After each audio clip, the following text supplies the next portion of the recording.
حضرت شیخ ابو الحسن خرقانی رحمۃ اللہ علیہ سلطان محمود غزنوی رحمۃ اللہ علیہ کے ہم اثر تھے۔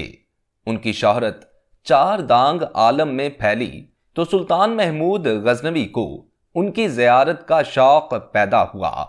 چنانچہ وہ خدم و حشم کے ساتھ غزنی سے خرقان پہنچے اور ایک قاصد کے ہاتھ شیخ کو پیغام بھیجا کہ میں آپ کی زیارت کے لیے غزنی سے یہاں آیا ہوں، آپ خانقاہ سے میرے خیمہ تک قدم رنجا فرمائیں۔ اس کے ساتھ ہی سلطان نے قاصد کو ہدایت کی کہ اگر شیخ یہاں آنے سے انکار کریں تو ان کو قرآن حکیم کی یہ آیت سنا دینا کہ یعنی اطاعت کرو اللہ کی اور اس کے رسول کی اور حاکم کی جو تم میں سے ہے۔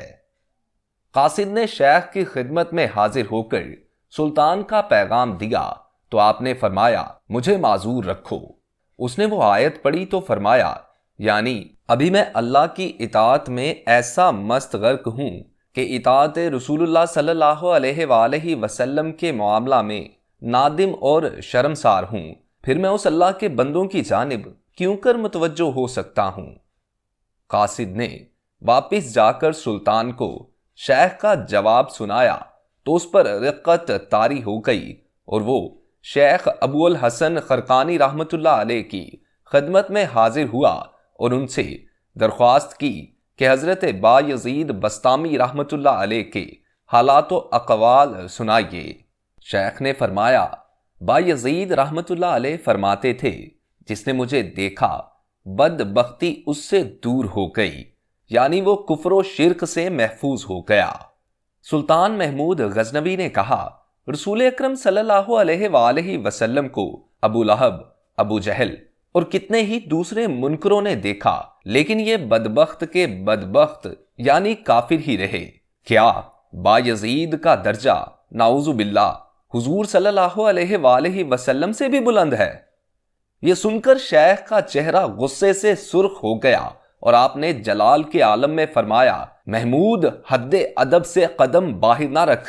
رسول اکرم صلی اللہ علیہ وآلہ وسلم کو آپ کے صحابہ کرام نے دیکھا تھا، ابو لہب، ابو جہل اور دوسرے کفار نے فی الحقیقت رسول اللہ صلی اللہ علیہ وآلہ وسلم کو دیکھا ہی نہیں۔ کیا تو نے قرآن کریم کی یہ آیت نہیں پڑھی؟ اے رسول، تو ان کو دیکھتا ہے جو تیری طرف نظر کرتے ہیں، حالانکہ وہ تجھ کو نہیں دیکھتے۔ سلطان محمود غزنوی شیخ کے ارشادات سے بہت متاثر ہوا اور اس نے عرض کی کہ مجھے کوئی نصیحت فرمائیے۔ شیخ نے فرمایا 4 باتوں کا ہمیشہ خیال رکھو۔ نمبر 1، ایسی چیزوں سے پرہیز جن سے منع کیا گیا ہے۔ نمبر 2، نماز با جماعت ادا کرو۔ نمبر 3، سخاوت۔ نمبر 4، خدا کے بندوں پر شفقت۔ سلطان نے کہا میرے لیے دعائے خیر کیجیے۔ شیخ نے دعا کے لیے ہاتھ اٹھائے اور کہا اے اللہ سب مومنین اور مومنات کو بخش دے۔ سلطان نے عرض کی کہ میرے لیے خاص دعا فرمائیے۔ شیخ نے فرمایا اللہ تجھ پر رحمت کرے اور تیری عاقبت محمود ہو۔ اس کے بعد سلطان محمود نے اشرفیوں کی ایک تھیلی شیخ کے سامنے رکھ دی اور کہا کہ یہ نظر قبول فرمائیے۔ شیخ نے تعجب سے سلطان کی طرف دیکھا اور پھر اس کے سامنے جو کی ایک روٹی رکھ دی اور فرمایا کہ یہ تمہاری دعوت ہے، اس کو تناول کرو۔ سلطان نے بسم اللہ پڑھ کر جو کی روٹی کھانا شروع کی، لیکن پہلا نوالا ہی حلق میں اٹک گیا۔ شیخ نے فرمایا شاید نوالا حلق میں اٹک گیا۔ سلطان نے اسبات میں جواب دیا تو شیخ نے گمبھیر لہجے میں فرمایا تو یہ اشرفیوں کی تھیلی میرے حلق میں اٹک جائے گی، اس کو فوراً اٹھا لو۔ یہ اشرفیاں بادشاہ کی خوراک ہیں، فقیر کے لیے جو کی روٹی ہی نعمت عظمیٰ ہے۔ سلطان محمود نے عرض کی کہ حضرت سب نہیں تو ان میں سے کچھ اشرفیاں ہی قبول فرما لیں۔ شیخ جلال میں آ گئے اور فرمایا میں دنیا کو طلاق دے چکا ہوں، میرے لیے یہ اشرفیاں حرام ہیں، اس لیے اپنی بات پر اصرار نہ کرا۔ یاد رکھ ان اشرفیوں پر نہ تیرا حق ہے نہ میرا، ان کو قوم کی امانت سمجھو، اگر یہ قوم کی مرضی کے بغیر تقسیم کرو گے تو قوم کے مال میں خیانت کرو گے اور اللہ تعالیٰ کے گناہ گار بھی بنو گے۔ اگر تم ان اشرفیوں کو خیرات ہی کرنا چاہتے ہو تو تمہارے ملک میں بہت سے مساکین ہیں، جب تم سو جاتے ہو تو وہ اس لیے جاگتے ہیں کہ ان کے پیٹ خالی ہیں، اور تمہارے ملک میں ایسے شریف اور سفید پوش لوگ بھی موجود ہیں جو بظاہر آسودہ حال نظر آتے ہیں، لیکن اسرت اور خودداری قائم رکھنے کے لیے کسی کے سامنے ہاتھ نہیں پھیلاتے۔ جب قیامت کا دن آئے گا تو تمہاری قوم کے یہ لوگ تمہارا گریبان پکڑ لیں گے کہ تو غیر مستحق لوگوں میں مال بانٹتا رہا اور ہم تمہاری نظروں سے اوچھل رہے۔ اس وقت تمہیں ہر بات کا جواب دینا پڑے گا۔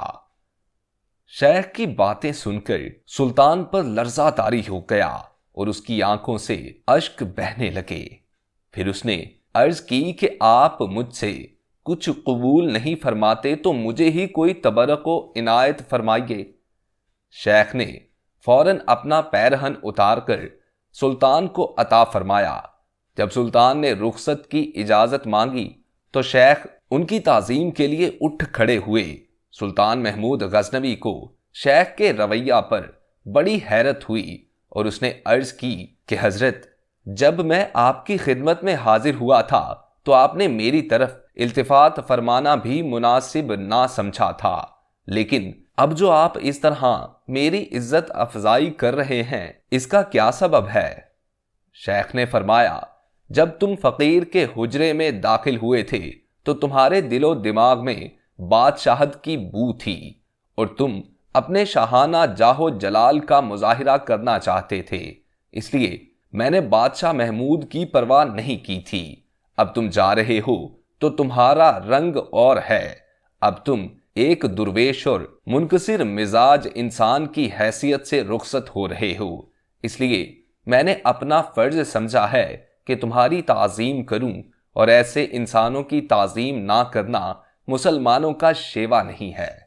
حاصل واقعہ یہ ہے دوستو کہ بے شک اللہ والوں کی شان ہی عجیب ہوتی ہے، دنیاوی طمع و لالچ ان سے کوسوں دور ہوتی ہے، اور ایک مومن کی شان بھی یہی ہونی چاہیے کہ وہ دنیاوی لذتوں سے کنارہ کش ہو کر زندگی گزارے۔ اللہ کرے اس واقعہ سے ہمیں بھی سبق حاصل ہو، آمین یا رب۔ تو آج کے لیے اتنا ہی۔ اگر آپ لوگوں کو واقعہ اچھا لگا ہو تو اس ویڈیو کو لائک کیجیے، اور نئے آنے والے دوست ہمارے چینل کو سبسکرائب کر کے ساتھ لگے بیل آئیکن کو پریس کر کے آل نوٹیفیکیشنز آن کر لیجیے۔ اپنے دوست محسن رضا کو اجازت دیجیے۔ اللہ آپ کا اور میرا حامی اور ناصر ہو۔ اللہ نگہبان۔